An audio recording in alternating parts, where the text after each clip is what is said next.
News 24/7 Bangla TV.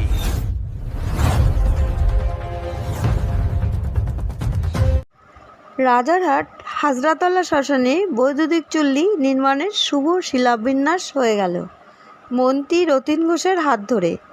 গত 12ই March বুধবার হাজরাতলা মহাশ্মশানে হয়ে গেল এই শুভ অনুষ্ঠানে।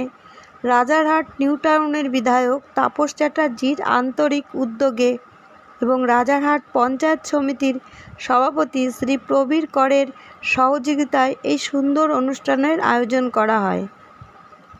তারই কিছু বিশেষ অংশের ছবি দেখুন 24/7 বাংলা টিভির পর্দায়।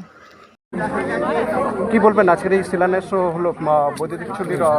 দেখুন, একটা দীর্ঘ রাজারহাট এখানে মানুষ ছোটবেলা থেকে রাজারহাট এখানকার মানুষের দীর্ঘদিনের একটা দাবি যে এটা একটা বৈদ্যুতিক চুল্লি হোক, একটা মানুষ এখানে বহু বডি আসে এখানে দূর দূরান্ত থেকে। কিন্তু বিশেষ করে আমরা এখানে যদি চুল্লি শুধু রাজারহাটও উপকৃত হবে না, আশপাশের এলাকার বিধানসভাগুলোও কিন্তু উপকৃত হবে এখানে ইলেকট্রিক চুল্লি।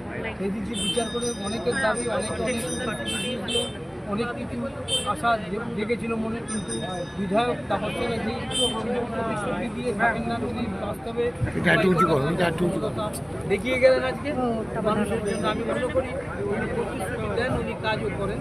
এটা এতদিন ধরে তার সাথে থেকে আমি এইটুকু অভিজ্ঞতা হয়েছি। আশা করি এটাও বাস্তবে রূপায়িত হবে মানুষের সহযোগিতা।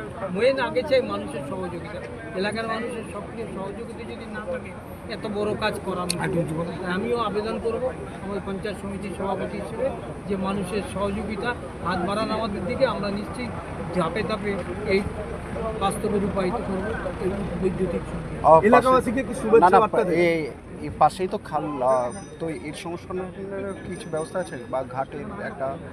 পাশে গেলেই দেখবেন, একটু এগিয়ে গেলে একটা ঘাট করেছে। আমি পঞ্চায়েত সমিতি থেকে 3 বছর আগে 3-4 বছর আগে আমি পঞ্চায়েত সমিতির ফান্ড থেকে আমি ঘাটটা করেছি। আর ঘাটটা ছিল খালের ওপারে, আগে পার্মানেন্টলি ঘাট ছিল না, টেম্পোরারি যা মাটির ঘাট ছিল সেখানে। সেটাকে আমরা এখানে এনে পঞ্চায়েত সমিতির ওন ফান্ড থেকে আমরা ঘাটটা করেছি। আগামী দিনে এটাকে যেহেতু এত বড় শ্মশান হচ্ছে, অটোমেটিক্যালি ঘাটটাও ভালোভাবে রিপেয়ার করা হবে এবং তারা আধুনিকভাবে সেটাকে আমরা তৈরি করব, সেটা আমাদের মাথায়। কবিতা যেখানে শিলান্যাস হলো তার পিছনে দেখছি একটা পুকুর রয়েছে, ওই পুকুরটাকে দাদা বলছিল যে একটা নতুন করে সাজানো হবে।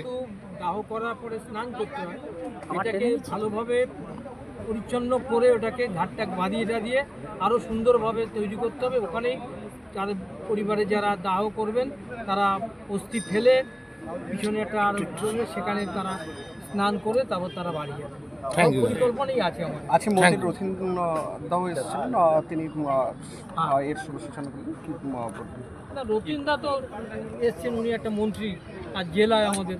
আর ওনার সবচেয়ে বড় কথা যে এই খালের ওপারটা গেলেই উনি হচ্ছে রতিনদার বিধানসভা কেন্দ্র, শুধু একটা ক্যানেলের ডিফারেন্স। এবং আমরা যেমন সবসময় রতিনদার এলাকার যে কোনো সমস্যা নিয়ে আমরা মাথা ঘামাই, তেমনি রতিনদাও যে কোনো সমস্যা আমরা তার কাছে গেলে ওপারে উনি সলভ করেন। আমাদের নিজের মনে করে তিনি পাশে দাঁড়ান। স্বাভাবিকভাবে একটা আমাদের জোর আছে রতিনদার ওপর, সেই জোরেই বললেই উনি না করতে পারেন না। আজও এসে হাজির হয়েছে, প্রায় 1.5 ঘন্টা অতিবাহিত করে গেল। Thank you. এত সুন্দর একটা প্রোগ্রাম হলো যে ভিত্তি রাজারহাটে একটা নতুন সূচনার যে ভিত্তি স্থাপন হলো, কি বলবেন দাদা? এত সুন্দর আসলে এই বৈদ্যুতিক চুল্লির যে ভিত্তিপ্রস্তর স্থাপন এবং আনুষ্ঠানিকভাবে তাপসবাবু এলাকার বিধায়ক সব মানুষকে সহায়তা নিয়ে তিনি এটা করলেন। এটা মানুষের প্রকৃত কাজে আসবে এবং এখন তো জানেন যে এনভায়রনমেন্টের অনেক বিষয় আছে, কাঠফাটের সমস্যা আছে, সেইখান থেকে এটা উত্তরণ ঘটছে। আমি ধন্যবাদ। রাজারহাট মানুষের কতটা উপকৃত হবে? রাজারহাটের মানুষ প্রচুর উপকৃত হবে, কারণ ব্যাপার হচ্ছে যে বৈদ্যুতিক চুল্লিতে অনেক সময় সাশ্রয় হয় এবং আরও যে জিনিস হচ্ছে যে এই যে লাইন নিয়ে অনেকক্ষণ থাকতে হয় সেসব অনেক এটা সময় সাপেক্ষ।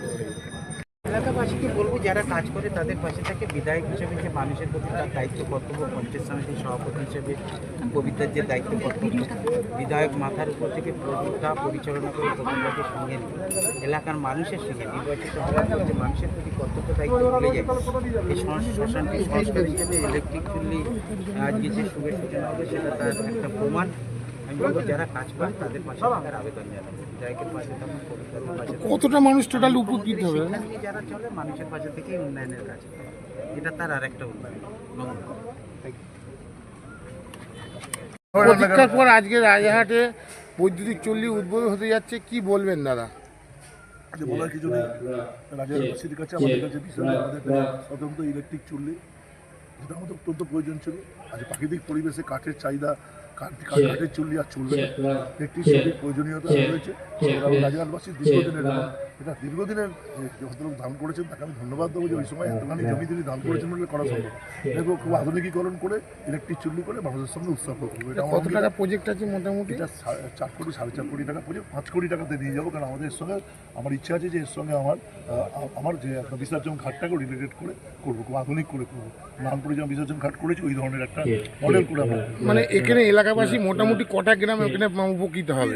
এরকম করে মৃত্যু উপকারে হয়। রাজারহাটবাসীকে সব জায়গায় রাজারহাটবাসী এখানে আসবে, খালের ওপারের মানুষও এখানে মৃত্যু হলে আসে। মৃত্যু হলে সবাই মৃত্যুকে বলতে পারে যে এটা তো সেই পানীয় জল না, যাতে মানুষ উপকৃত হবে।